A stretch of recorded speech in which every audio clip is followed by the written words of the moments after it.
olive gathering. Spain and Portugal are countries in which grow spontaneously, in greatest abundance, the orange, the lemon, the wine, and the olive. The olive plant especially is very common and much cultivated.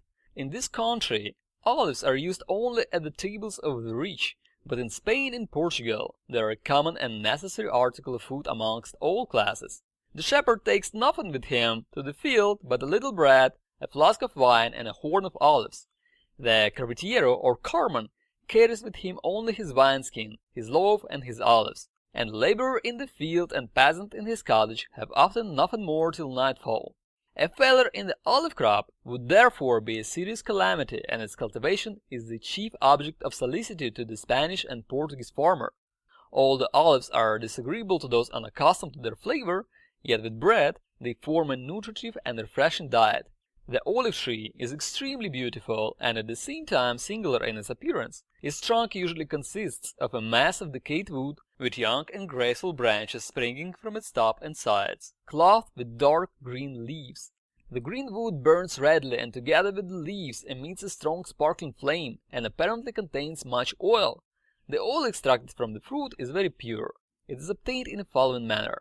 The olives are at first cleaned and their stalks and leaves carefully removed.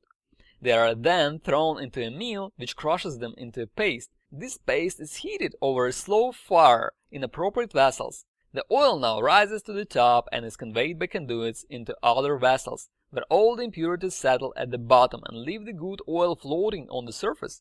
The oil is then colored and poured off into large jars when it is ready for sale or use. The Spanish method of gathering the olive is different from that of the Portuguese, who beat down the fruit from the trees with long poles, as seen in the engraving. Both the oil and the fruit are injured by this practice, as the latter is too much bruised by the fall and the blows. In Spain, olives are gathered by the hand, and though the process is more laborious and expensive, yet ample compensation is afforded by the superiority of the produce.